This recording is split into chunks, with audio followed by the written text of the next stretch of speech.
നമ്മൾ വളരെ പരമപ്രധാനമായിട്ടുള്ള നമുക്കെല്ലാം വളരെ അറിയാവുന്നതുമായിട്ടുള്ള ദൈവവചന ഭാഗമാണ് ഈ പറയുന്ന ഭാഗം. ഞാനും കർത്താവിനെ രക്ഷിതാവും കർത്താവുമായി സ്വീകരിച്ച സാഹചര്യത്തിൽ ആദ്യം തന്നെ ഞാൻ ശ്രദ്ധിക്കുകയും പഠിക്കുകയും എന്നെ ക്രിസ്തുവിലേക്ക് നടത്തിയ വ്യക്തികളൊക്കെ എനിക്ക് പലപ്പോഴും പരിചയപ്പെടുത്തി തരികയും ചെയ്ത ഒരു ദൈവവചന ഭാഗമാണ്.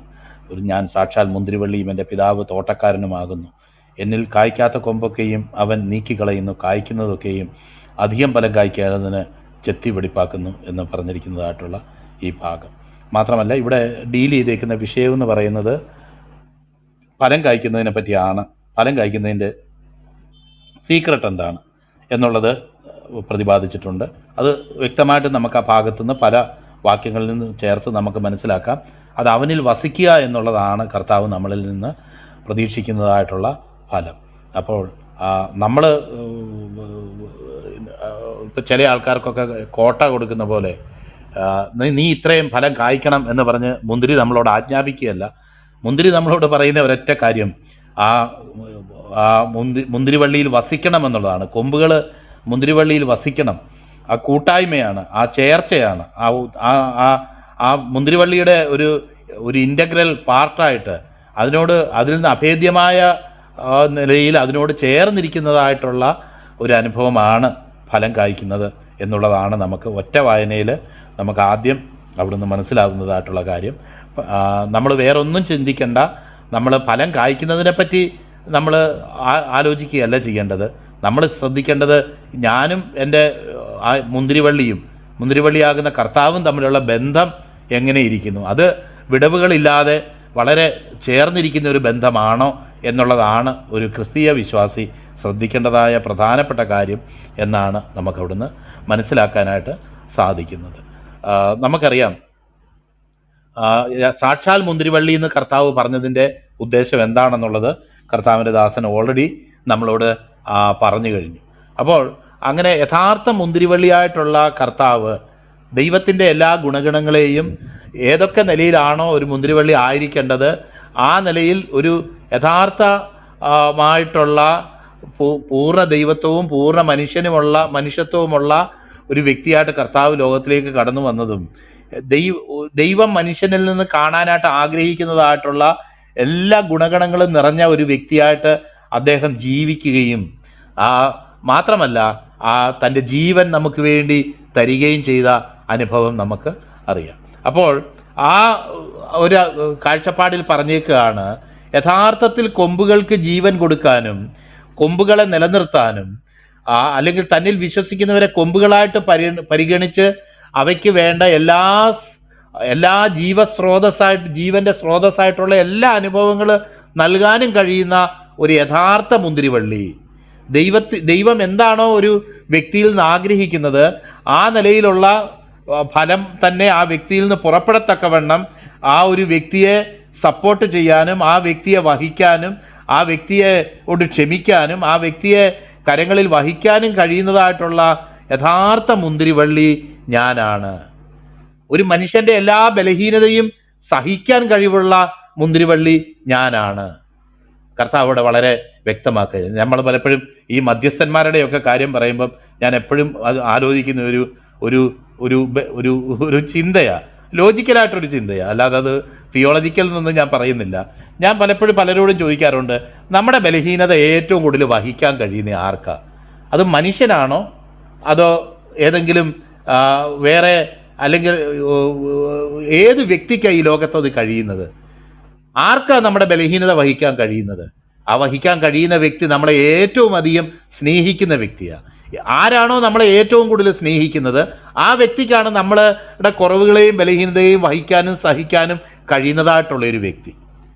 അങ്ങനെ ചിന്തിച്ചു നോക്കുമ്പം കർത്താവായ യേശുക്രിസ്തു നമ്മളെ സ്നേഹിച്ചതുപോലെ ദൈവം നമ്മെ സ്നേഹിച്ചതുപോലെ സ്നേഹിച്ച വേറെ ആരുമില്ല.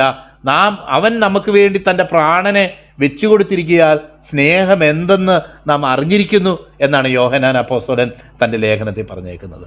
സ്നേഹം എന്താണെന്ന് നാം അറിഞ്ഞിരിക്കുന്നു. അപ്പോൾ ഏറ്റവും അധികം സ്നേഹിക്കുന്ന വ്യക്തിക്കാണല്ലോ എൻ്റെ ബലഹീനതയും കുറവുകളും പാപങ്ങളും വഹിക്കാനും എൻ്റെ പാപത്തിന് വേണ്ടി സ്വന്തം ജീവനെ ഞാൻ ആവശ്യപ്പെടുന്നതിന് മുന്നേ തന്നെ ഞാൻ പാപിയായിരിക്കുമ്പോൾ തന്നെ എനിക്ക് വേണ്ടി ജീവനെ തന്ന കർത്താവിനോളം എന്നെ വഹിക്കാനും സഹിക്കാനും എന്നെ ഉൾക്കൊള്ളാനും കഴിയുന്ന വേറെ ആരുണ്ട്? വേറെ ആർക്കത് കഴിയും? വേറെ ആർക്ക് എനിക്ക് വേണ്ടി ദൈവസന്നിധിയിൽ ഇത്ര വ്യക്തമായിട്ടും മീനിങ് ഫുള്ളായിട്ട് ഇന്റർസീഡ് ചെയ്യാനായിട്ട് കഴിയും? അതെന്റെ കർത്താവായ യേശു ക്രിസ്തുവിനല്ലാതെ വേറെ ആർക്കും കഴിയത്തില്ല.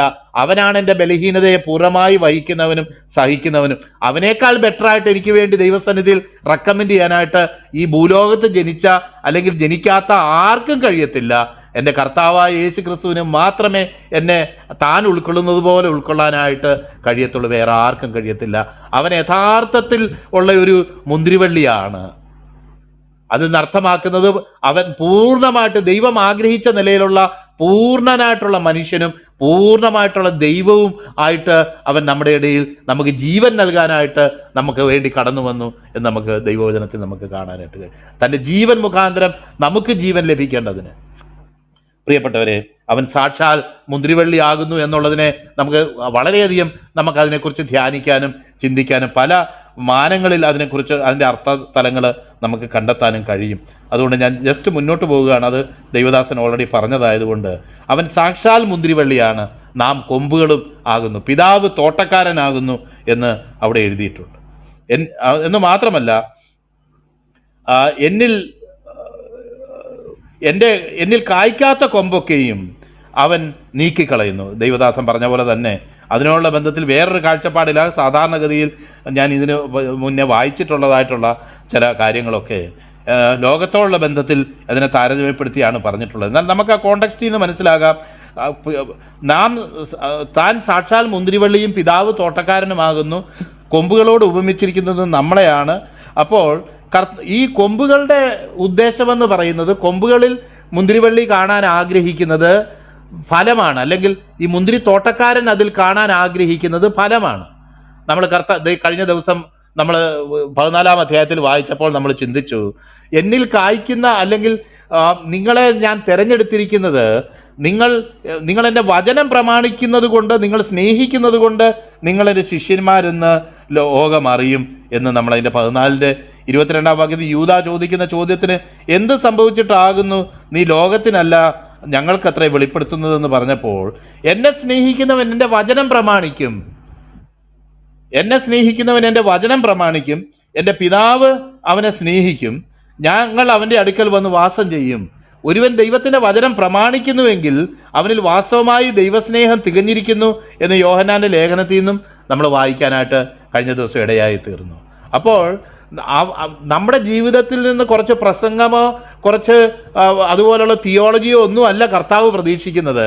പ്രായോഗികമായിട്ട് നമ്മുടെ ജീവിതത്തിൽ നിന്ന് കർത്താവ് ആഗ്രഹിക്കുന്ന ദൈവികമായിട്ടുള്ള സ്വഭാവവും ദൈവികമായിട്ടുള്ള നിലയിൽ ദൈവം ആഗ്രഹിക്കുന്ന ഫലങ്ങൾ നമ്മുടെ ജീവിതത്തിൽ നിന്ന് കാണാനായിട്ട് കർത്താവ് ആഗ്രഹിക്കുന്നു. അപ്പോൾ അങ്ങനെ ആഗ്രഹിച്ചിട്ടും അത് കാണാൻ കഴിയാത്ത നിലയിൽ വരുമ്പോൾ അത്തരം കൊമ്പുകളെ നീക്കിക്കളയുന്നു. അപ്പം ഞാൻ അവിടെ നോക്കിയിട്ട് 2 നിലയിലുള്ള കൊമ്പുകൾ അവിടെ കാണാം, ഫലം കായ്ക്കുന്ന കൊമ്പുകളും ഫലം കായ്ക്കാത്ത കൊമ്പുകളും എന്നുള്ളത് നമുക്ക് കാണാനായിട്ട് കഴിയും. എല്ലാ കൊമ്പുകൾക്കും ഓരോ ട്രീറ്റ്മെൻ്റ് ഉണ്ട്. ഒരു നിലയിലുള്ള ഏതെങ്കിലും നിലയിലുള്ള ഒരു ട്രീറ്റ്മെൻ്റ് ഉള്ളതായിട്ട് നമുക്കവിടെ വായിക്കാനായിട്ട്, ട്രീറ്റ്മെൻ്റ് എന്ന് ഉദ്ദേശിച്ച ചികിത്സ എന്നല്ല, ഒരു ഡീലിങ് എല്ലാ കൊമ്പുകളോടും ഉണ്ട്. അപ്പൊ ഫസ്റ്റ് പറഞ്ഞേക്കാണ് കായ്ക്കാത്ത കൊമ്പുകൾക്ക് ഉള്ള ഇതെന്താ.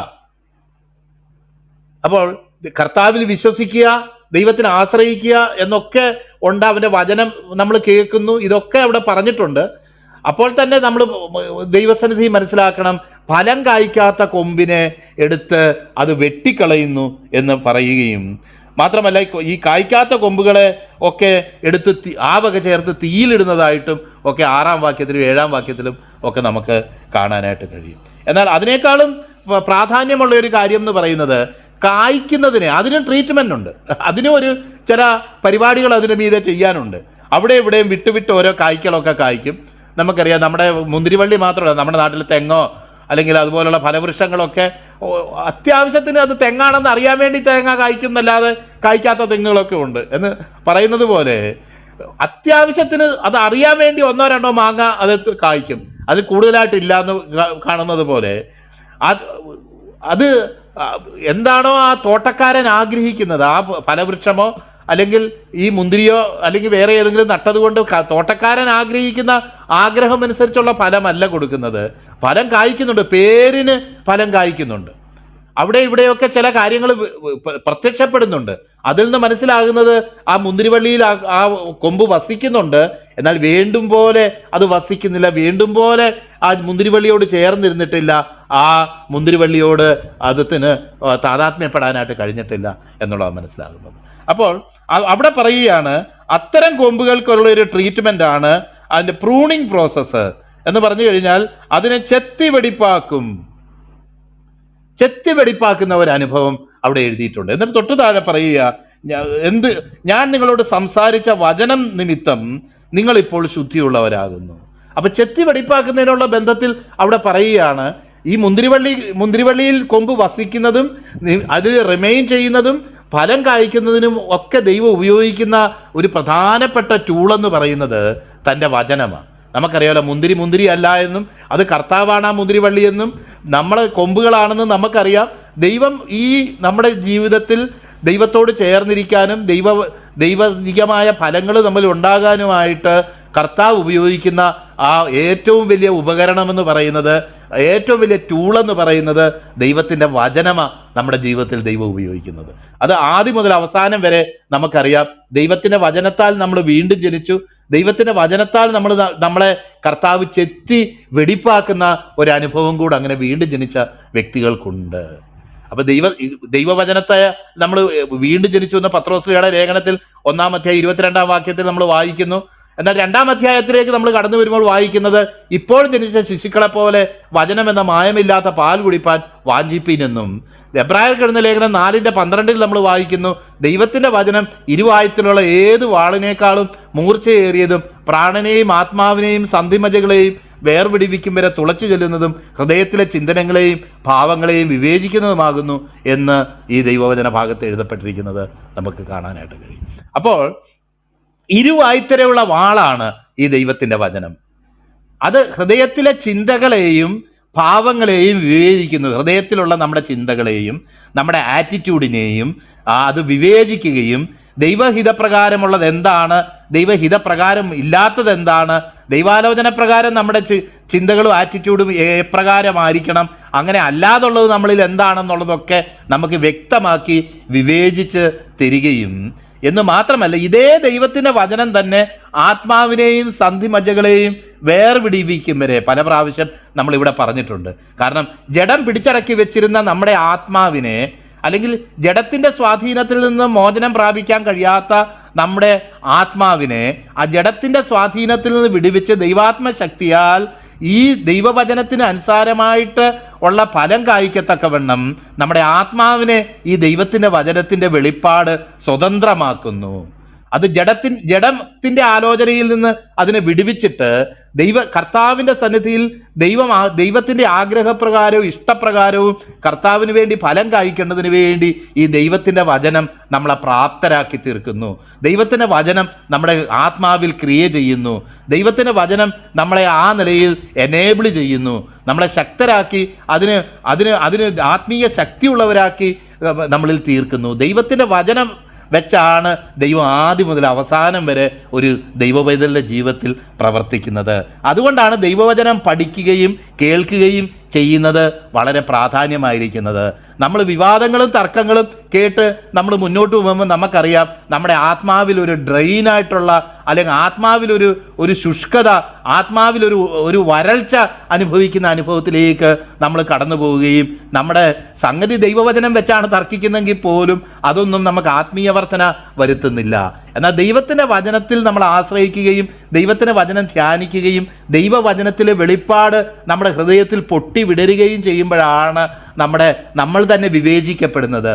നമ്മുടെ ഹൃദയത്തിലുണ്ടാകുന്ന ദൈവവചനത്തിൻ്റെ വെളിപ്പാടിന് അനുസൃതമായിട്ട് നമ്മുടെ ഹൃദയത്തിൽ രൂപാന്തരം ഉണ്ടാകുകയും ദൈവിക ശക്തിയും കാഴ്ചപ്പാടും ഈ ദൈവത്തിൻ്റെ വചനത്തിൻ്റെ വെളിപ്പാട് നമുക്ക് തരികയും അത് ഇരുവായത്തിലുള്ള വാളുപോലെ നമ്മുടെ വ്യക്തിത്വത്തിലേക്കും നമ്മുടെ ആത്മാവിലേക്കും അത് വ്യാപരിക്കും എന്നാണ് ദൈവത്തിൻ്റെ വചനം പറയുന്നത്.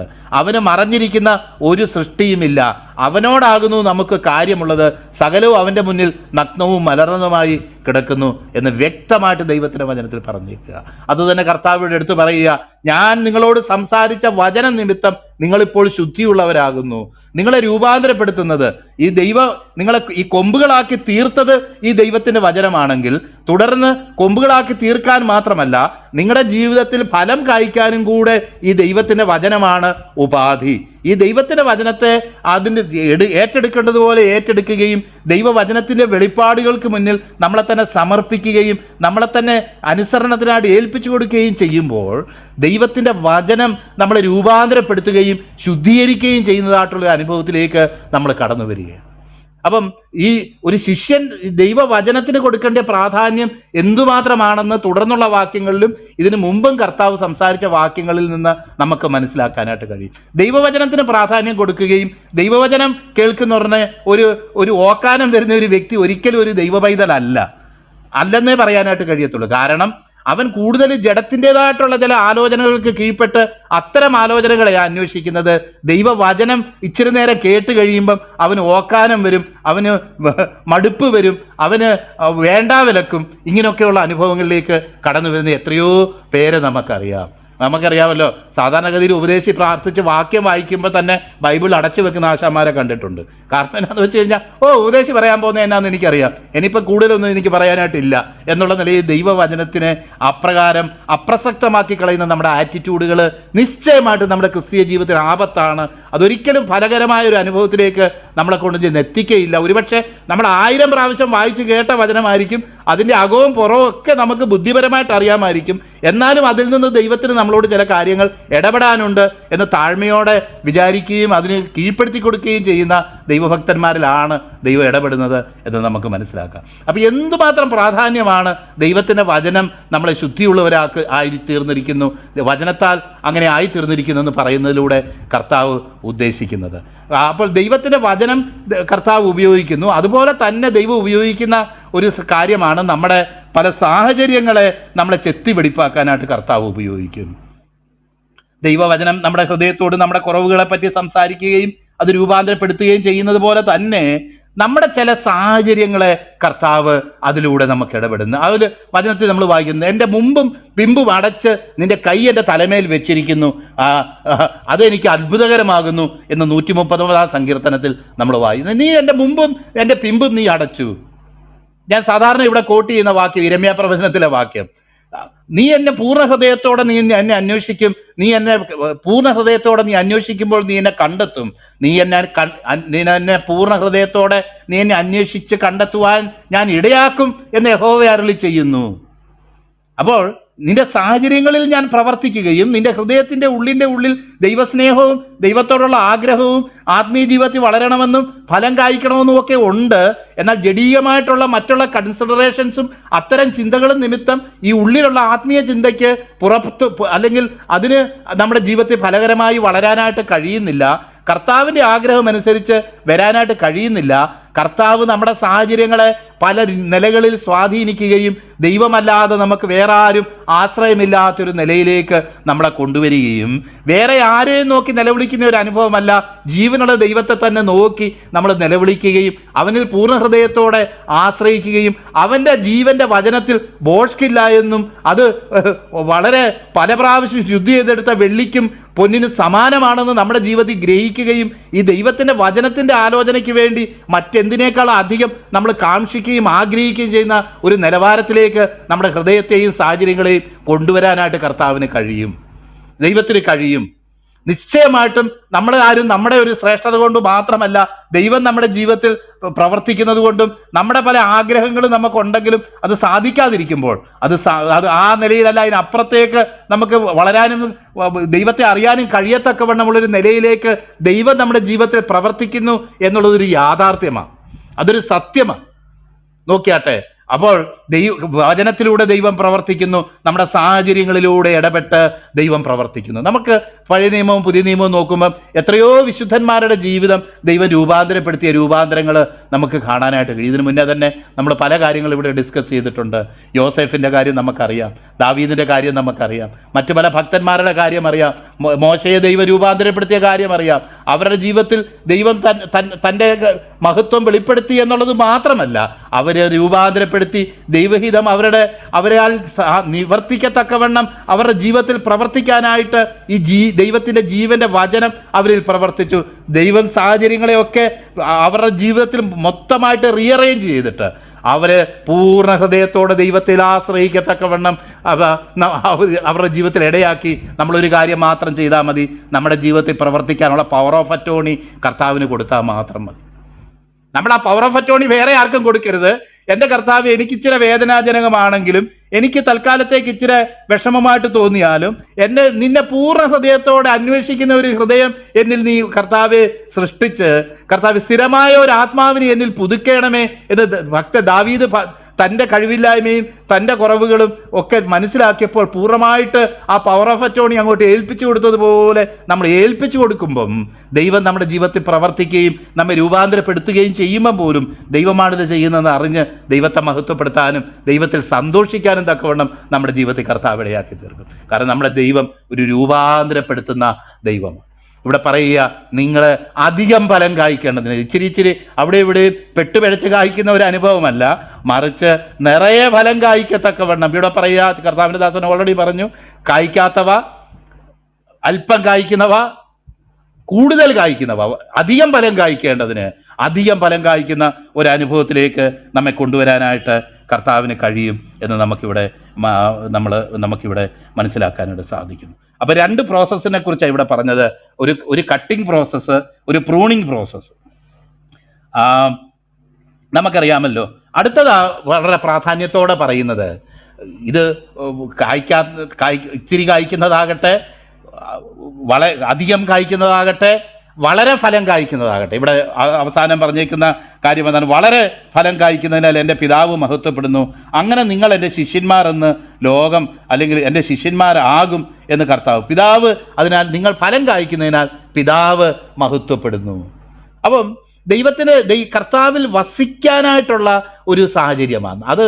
കാരണം ഈ ദൈവത്തിൻ്റെ വചനം നമ്മളിൽ വസിച്ചിട്ട് അത് നമ്മളെ രൂപാന്തരപ്പെടുത്തി, അത് നമുക്ക് വീണ്ടും ജനനം തന്നു. നമ്മളെ കട്ടിംഗ് പ്രോസസ്സിലൂടെ, പ്രൂണിങ് പ്രോസസ്സിലൂടെ ഈ ദൈവത്തിൻ്റെ വചനം നമ്മളെ കൊണ്ടുപോകുന്നു എന്ന് മാത്രമല്ല, ദൈവത്തിൻ്റെ സന്നിധിയിൽ ഫലം കായ്ക്കാനും കൂടെ ഈ ദൈവത്തിൻ്റെ വചനത്തിൽ നമ്മൾ പൂർണ്ണമായിട്ട് ആശ്രയിക്കുന്നതായിട്ടുള്ളൊരു അനുഭവം. പ്രിയപ്പെട്ടവരെ, കർത്താവിൽ വസിക്കുക എന്ന് പറഞ്ഞാൽ അതിൻ്റെ അർത്ഥം അവനിലും അവൻ്റെ വചനത്തിലും വസിക്കുകയാണെന്ന് വ്യക്തമായിട്ട് എഴുതിയിട്ടുണ്ട്. കർത്താവിൽ വസിക്കുന്നത് എങ്ങനെയാ നമുക്കറിയാമല്ലോ. അപ്പോൾ വസിക്കുക എന്ന് പറയുമ്പോൾ നമ്മൾ വിശ്വസിക്കുക, എൻ്റെ കർത്താവിലാണ് ഞാൻ ഇരിക്കുന്നത്, എന്നെ അവൻ കരം പിടിച്ചിരിക്കുന്നു, എന്നെ അവൻ നടത്തും, അവൻ്റെ കർത്താവ് രക്ഷിതാവുമാണ് എന്ന് നമ്മൾ വിശ്വസിക്കുന്നതിലൂടെ നമ്മൾ അവനിൽ വസിക്കുന്നത്. അവൻ്റെ സ്നേഹത്തിൽ വസിക്കുന്നത് എങ്ങനെയാ? അവൻ എന്നെ സ്നേഹിക്കുന്നു എന്ന് വിശ്വസിക്കുന്നതില്ല. ഏത് പ്രയാസകരമായ സാഹചര്യത്തിലും എൻ്റെ കർത്താവ് എന്നെ സ്നേഹിക്കുന്നു, എനിക്ക് നന്മയല്ലാതെ തിന്മയായിട്ടൊന്നും ചെയ്യാത്ത എൻ്റെ ദൈവം എന്നെ സ്നേഹിക്കുകയും കരം പിടിക്കുകയും ചെയ്യുന്നു എന്ന് വിശ്വസിക്കുന്നതിലൂടെയാണ് നമ്മൾ അവൻ്റെ സ്നേഹത്തിൽ വസിക്കുന്നത് എന്ന് പറഞ്ഞതുപോലെ തന്നെ വളരെ വ്യക്തമാക്കി കർത്താവ് പറഞ്ഞിട്ടുണ്ട്. എൻ്റെ വചനം നിങ്ങളിലും, നമ്മൾ വായിക്കുന്നു, ഒരുത്തൻ എന്നിലും ഞാൻ അവനിലും വസിക്കുന്നു എങ്കിൽ. എന്ന് മാത്രമല്ല, അതിന് മുൻപേ പറഞ്ഞേക്ക വളരെ ഭയനിർദ്ദേശമായിട്ട് ഓരോ നിമിഷവും നമ്മുടെ ജീവിതത്തെ ശ്രദ്ധിക്കേണ്ട ഒരു വിഷയമായിട്ട് അവിടെ പറഞ്ഞേക്കുകയാണ്. കൊമ്പിന് മുന്തിരിവള്ളിയിൽ വസിച്ചിട്ടല്ലാതെ ഫലം കായ്ക്കാൻ കഴിയാത്തതുപോലെ. അപ്പൊ കൊമ്പ് എപ്പോഴെങ്കിലും ഒരിക്കൽ വന്ന് ആ കൊമ്പ് ഇരുന്ന സ്ഥലത്തൊന്ന് ടച്ച് ചെയ്തിട്ട് പോയാൽ പോരാ. രാവിലെ ഒന്ന് ടച്ച് ചെയ്ത്, ഇടയ്ക്കൊന്ന് ഉച്ചയ്ക്കൊന്ന് ടച്ച് ചെയ്ത്, വൈകുന്നേരം ഒന്ന് ടച്ച് ചെയ്തു, ഞാനിവിടെ ഇരുന്നത്, ഞാൻ വന്നോളാം, ഞാൻ ഒന്ന് കറങ്ങിയിട്ടൊക്കെ വരാമെന്ന് പറഞ്ഞ് റോം ചെയ്യുന്ന അനുഭവമല്ല, അങ്ങനെയുള്ള വാസമല്ല. തുടർമാനമായിട്ട് കണ്ടിന്യൂസ് ആയിട്ട് ഇടമുറിയാതെയുള്ള മുന്തിരിവള്ളിയിൽ ഈ കൊമ്പ് വസിക്കുന്ന ഒരനുഭവത്തെയാണ് നമുക്കിവിടെ കാണാനായിട്ട് കഴിയുന്നത്. ഇടമുറിയാതെ ക്രിസ്തുവിൽ വസിക്കുന്ന ഒരു അനുഭവമാണ് നമുക്ക് കാണാനായിട്ട് കഴിയുന്നത്. പ്രിയപ്പെട്ടവരെ, നമ്മൾ ക്രിസ്തുവിൽ വസിക്കുക എന്ന് പറയുന്നത് ഇന്റർമിറ്റൻ്റ് ആയിട്ട് ഇടവിട്ടുള്ള വാസമല്ല. ആ ക്രിസ്തുവിൽ വസിക്കുക എന്ന് അല്ലെങ്കിൽ വചനത്തിൽ വസിക്കുക എന്ന് പറയുന്നത്, ദൈവത്തിൻ്റെ വചനത്തിൽ നമുക്കറിയാമല്ലോ. 1-ാം സങ്കീർത്തനം പറയുന്നത്, യഹോവയുടെ ന്യായപ്രമാണത്തെ രാപ്പകൽ ധ്യാനിക്കുന്ന മനുഷ്യൻ ഭാഗ്യവാൻ, അവൻ ആചരിക്കുന്നതും നട്ടിരിക്കുന്നതും തക്ക കാലത്ത് ഫലം കായ്ക്കുന്ന ഇല വാടാത്തതുമായ വൃക്ഷം പോലെ ഇരിക്കും. അവൻ ചെയ്യുന്നതൊക്കെയും സാധിക്കും എന്ന് എഴുതപ്പെട്ടേക്കുന്നത് നിരന്തരമായിട്ട് രാത്രിയും പകലും അവൻ്റെ വചനം ഹൃദയത്തിൽ കരുതിക്കൊള്ളുന്ന ഭക്തന്മാരുടെ അനുഭവമാണ് പറയുന്നത്. അതുതന്നെ യിരെമ്യാ പ്രവചനത്തിൽ നമ്മൾ വായിക്കുന്നത്. ദൈവത്തിന് വചനം ഹൃദയത്തിലില്ലെങ്കിൽ ജഡത്തെ തൻ്റെ ഭുജമാക്കി ഹൃദയം കൊണ്ട് യഹോവയെ വിട്ടുമാറുന്ന മനുഷ്യൻ ശപിക്കപ്പെട്ടവൻ എന്നവിടെ നമ്മൾ കാണുന്നു. പ്രിയപ്പെട്ടവരെ, ദൈവവചനമാണ് നമ്മളെ രൂപാന്തരപ്പെടുന്നത്. ദൈവവചനമാണ്. വചനത്തിൽ വസിക്കുമ്പോഴാണ്, വചനത്തിൽ നാം ആയിരിക്കുമ്പോഴാണ് ക്രിസ്തുവിൽ നമ്മളായിരിക്കുന്നത്. അവൻ്റെ വചനത്തിൽ നമ്മൾ വസിക്കും. ആരെങ്കിലും എന്നിലും, ഒരുത്തൻ എന്നിലും ഞാൻ അവനിലും വസിക്കുന്നു എങ്കിൽ അവൻ വളരെ ഫലം കായ്ക്കും. എന്നെ പിരിഞ്ഞ് നിങ്ങൾക്കൊന്നും ചെയ്യാൻ കഴിയുകയില്ല. എന്നെ എത്ര കൃത്യമായിട്ട് അതിന് വ്യാഖ്യാനിക്കേണ്ട ആവശ്യം. എന്നെ പിരിഞ്ഞ് ഒരു വിഷയത്തോട്, ആത്മീയമായ വിഷയങ്ങളോടുള്ള ബന്ധത്തിൽ സ്വയമായി ഫലം കായ്ക്കാൻ കഴിവുള്ളവരല്ല നാം. അങ്ങനെ നമ്മൾ ഒരിക്കലും വിചാരിക്കരുത്. രക്ഷിക്കപ്പെട്ടതിന് ശേഷം പിന്നെ നമ്മുടെ സ്വന്തം ശക്തിയും സ്വന്തം ആലോചനയും വെച്ച് മുന്നോട്ട് പൊയ്ക്കോ എന്നല്ല പറയുന്നത്. രക്ഷിക്കപ്പെടുന്നതിന് മുന്നേ നമുക്ക് സ്വയം രക്ഷിക്കാൻ കഴിയാതിരുന്നപ്പോൾ കർത്താവിൻ്റെ വചനവും കർത്താവും നമുക്ക് എത്രമാത്രം ആവശ്യമായിരുന്നോ അതിലധികമായിട്ട് രക്ഷിക്കപ്പെട്ടതിന് ശേഷം അവനിൽ നിലനിൽക്കാനും അവന് വേണ്ടി ഫലം കായ്ക്കാനും ദൈവസാന്നിധ്യവും ദൈവകൃപയും നമുക്ക് ആവശ്യമാണ്. അവനിൽ ആശ്രയിച്ചിട്ടല്ലാതെ നമുക്ക് രണ്ട് വാക്യങ്ങളിൽ വളരെ കുറിക്കൊള്ളുന്നതായിട്ട് അതവിടെ എഴുതിയേക്കാണ്. കൊമ്പിന് മുന്തിരിവള്ളിയിൽ വസിച്ചിട്ടല്ലാതെ ഫലം കായ്ക്കാൻ കഴിയാത്തതുപോലെ. നമുക്കറിയാം നമ്മുടെയൊക്കെ ഫലം കായ്ക്കാൻ കഴിയാത്തതിൻ്റെ അനുഭവം എന്താ. പലപ്പോഴും നമ്മൾ ഉദ്ദേശിക്കുന്നത് ഈ ഫലം കായ്ക്കുക എന്ന് പറയുമ്പോഴും അതൊരു ക്ഷമയോടെ ഫലം കൊടുക്കുന്ന ഒരു അനുഭവമാണെന്ന് ലൂക്കോസിന്റെ സുവിശേഷം നമ്മൾ വായിക്കുമ്പോൾ വിതയ്ക്കുന്നവൻ്റെ ഉപമയിൽ അവിടെ പറഞ്ഞിട്ടുണ്ട്. അവിടെ പറയുന്നത് നല്ല മണ്ണിൽ വിതയ്ക്കപ്പെട്ടതോ അത് ദൈവവചനം കേട്ട് ഗുണമുള്ള നല്ല ഹൃദയത്തിൽ സംഗ്രഹിച്ച് ക്ഷമയോടെ ഫലം കൊടുക്കുന്നവരത്രേ എന്ന് എഴുതിയേക്കുന്നത്. ഇന്ന് ഫലത്തിൻ്റെ കാര്യം വരുമ്പോൾ നമുക്കറിയാം, നമ്മൾ മറ്റുള്ളവരെ വിധിക്കുകയും അതുപോലെ തന്നെ അവൻ വലിയ ബന്ധിക്കോസ, അല്ലെങ്കിൽ വലിയ പ്രാർത്ഥനക്കാരനാ, വലിയ ബൈബിളും ഒക്കെ വെച്ചുകൊണ്ട് നടക്കുന്നു, അവൻ്റെ വർത്താനം കണ്ടില്ലേ, അവൻ്റെ ജീവിതം കണ്ടില്ലേ. പ്രിയപ്പെട്ടവരെ, നമ്മൾ സമയത്തിന് മുന്നേ ആരെയും കയറി അങ്ങനെ പറയരുത്. കാരണം എന്നാന്ന് വെച്ച് കഴിഞ്ഞാൽ ഈ ഫലം കായ്ക്കാനും ഒരിത്തിരി സമയം വേണം. കുഴിച്ചു വെച്ച ഉടനെ അടുത്ത ദിവസം ഫലം കായ്ക്കണമെന്ന് പറയുന്ന ഒരനുഭവമല്ല. ഈ ലോകത്തിൽ ഒരുപക്ഷെ ജഡത്തിൽ ജീവിച്ച ഒരു മനുഷ്യനായിരിക്കും നമ്മൾ കണ്ടുകൊണ്ടിരിക്കുന്നത്. ഓവർനൈറ്റ് അവനൊരു രൂപാന്തരം ഉണ്ടാവുകയും ഓവർനൈറ്റ് അവൻ 100% വിശുദ്ധനാകണം, ഇല്ലെങ്കിൽ അവനെ ചലഞ്ച് ചെയ്യുക എന്നുള്ളത് ഒരിക്കലും യുക്തിസഹമായിട്ടുള്ള ഒരു കാര്യമല്ല. എന്ന് പറയുന്ന പോലെ നമ്മൾ നമ്മുടെ ജീവിതത്തിലും ഒരുപക്ഷെ നമ്മുടെ ജീവിതത്തിലുണ്ടാകുന്ന പരാജയങ്ങൾ പലതും നമ്മുടെ മനസ്സ് മടുപ്പിക്കുന്നുണ്ടാകാം. അയ്യോ, ഞാൻ ഇത്ര പരാജയമാണല്ലോ, അല്ലെങ്കിൽ എൻ്റെ കർത്താവേ നീ ആഗ്രഹിക്കുന്നത് പോലൊരു ഫലം കായ്ക്കാൻ എന്നെക്കൊണ്ട് കഴിയുന്നില്ലല്ലോ. അതേ പ്രിയപ്പെട്ടവരെ, അങ്ങനെയുള്ള പല മനസ്സ് മടുപ്പിക്കുന്ന അനുഭവങ്ങളും പരാജയങ്ങളും ഒക്കെ ഒരു ക്രിസ്തുഭക്തൻ്റെ ജീവിതത്തിലുണ്ടാകും. എന്നാൽ അവൻ ഒരു കാര്യം വിശ്വസിക്കണം, എൻ്റെ കർത്താവിലാണ് ഞാൻ ആശ്രയിച്ചിരിക്കുന്നത്, അവൻ്റെ വചനത്തിലാണ് ഞാൻ ആശ്രയിച്ചിരിക്കുന്നത്, അവൻ നിശ്ചയമായും എൻ്റെ ജീവിതത്തിൽ ഒരു രൂപാന്തരം വരുത്തും. ക്ഷമയോടെ അവനിൽ വേരൂന്നി, അവൻ്റെ സ്നേഹത്തിൽ വേരൂന്നി നമ്മൾ നിൽക്കേണ്ടത് വളരെ ആവശ്യമാണ്. ഒരു പരാജയം ഉണ്ടായെന്ന് വെച്ചോ, 2 പരാജയം ഉണ്ടായെന്ന് വെച്ചോ വിട്ടിട്ട് പോകുന്ന ഒരനുഭവം അല്ല ഒരു ശിഷ്യന് വേണ്ടത്.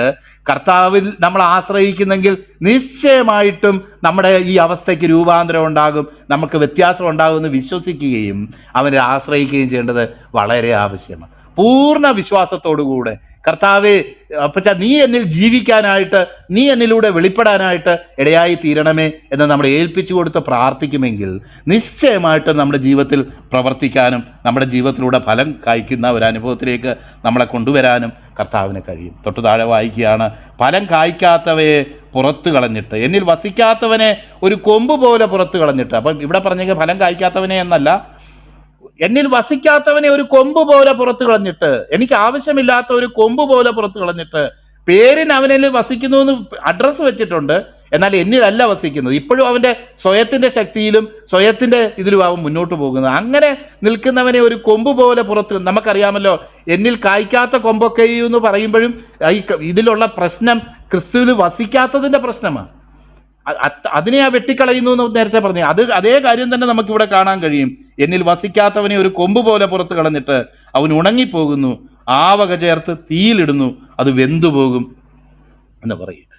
എബ്രായർക്ക് എഴുതുന്ന ലേഖനത്തിൽ വായിക്കുന്നു, കത്തിച്ചു കളയുക എത്രയതിൻ്റെ അവസാനം എന്നോ. നമ്മൾ ഭീതകരമായ സസ്യാദികളെ മഴ പെയ്തിട്ട് വിളയിക്കുന്നു എങ്കിൽ അനുഗ്രഹത്തിനടുത്തതും അല്ലെങ്കിൽ ശാപത്തിനടുത്തതുമാകുന്നു എന്ന്, മുള്ളും ഞെരിഞ്ഞിലും മുളപ്പിച്ചാലോ എന്ന് വായിക്കുന്നിടത്ത് നമ്മൾ വായിക്കുന്നത്. ആ വക അത് വെന്തുപോകും, അതിനെ കത്തിച്ചു കളയും, അത് നാമാവശേഷമായിട്ട് പോകും. പേരിന് ക്രിസ്തുവിൽ വസിക്കുക എന്നും ബാക്കിയെല്ലാം ജഡത്തിൽ ചെയ്യുന്ന ഒരു അനുഭവമല്ല കർത്താവ് നമ്മളിൽ നിന്ന് ആഗ്രഹിക്കുന്നത്. അവനിൽ വസിക്കുന്നത് ആരാണെന്നും അല്ലാത്തവരാരാണെന്നും കർത്താവിന് വ്യക്തമായിട്ട് അറിയാം. അവൻ്റെ അവിടെ പറഞ്ഞേക്കുക, അതിൻ്റെ ഒരു അടയാളം കൂടെ പറഞ്ഞേക്കുക. അങ്ങനെ വസിക്കുന്നവന് അവൻ എന്തെങ്കിലും അപേക്ഷിക്കട്ടെ, അവൻ നിങ്ങൾ എന്നിലും എൻ്റെ വചനം നിങ്ങളിലും വസിച്ചാൽ നിങ്ങൾ ഇച്ഛിക്കുന്നത് എന്തെങ്കിലും അപേക്ഷിപ്പിൻ, അത് നിങ്ങൾക്ക് കിട്ടും. കർത്താവിൻ്റെ ദാസൻ അത് പറഞ്ഞല്ലോ, നിങ്ങൾ വളരെ ഫലം കായ്ക്കുന്നതിനാൽ എൻ്റെ പിതാവ് മഹത്വപ്പെടുന്നു. പ്രിയപ്പെട്ടവരെ, നമുക്ക് ഈ ദിവസങ്ങളിൽ ക്രിസ്തുവിൻ്റെ നീതി ഫലങ്ങളാൽ തിറഞ്ഞവരായിട്ട് നമുക്ക് തീരാം. ദൈവത്തിൽ പൂർണ്ണ ഹൃദയത്തോടെ നമുക്ക് ആശ്രയിക്കാം. ഫലകരമായ ഒരു ജീവിതം ജീവിക്കത്തക്കവണ്ണം ക്ഷമയോടെ ദൈവത്തിൽ ആശ്രയിക്കാം. നമ്മുടെ കുറവാണെന്ന് ഏറ്റു പറയാം. ഒരിക്കലും കുറവ് നല്ലതാണെന്ന് ന്യായീകരിക്കുന്നവന് ഒരിക്കലും ഫലം കായ്ക്കാൻ കഴിയത്തില്ല. കാരണം കുറവാ കർത്താവേ, അത് പേടാ, അത് ഫലമൊന്നും അല്ലായിരുന്നു, അത് വെറും പതിരായിരുന്നു കർത്താവേ. അത് നമ്മുടെ പല അനുഭവങ്ങളെ ഓർത്ത് നമുക്കത് ദൈവസന്നിധിയിൽ കൺഫസ് ചെയ്യുമ്പോൾ, കർത്താവ് യഥാർത്ഥ അനുഭവത്തിലും ഫലം കായ്ക്കുന്ന അനുഭവത്തിലും നീ എന്നെ നിർത്തണമേ, നമുക്ക് ദൈവസന്നിധിയിൽ പ്രാർത്ഥിച്ച് പിതാവ് മഹത്വപ്പെടുന്ന രീതിയിൽ ജീവിക്കാം. അതിനായിട്ട് ദൈവത്തിൻ്റെ ആത്മാവ് നമ്മെ സഹായിക്കട്ടെ.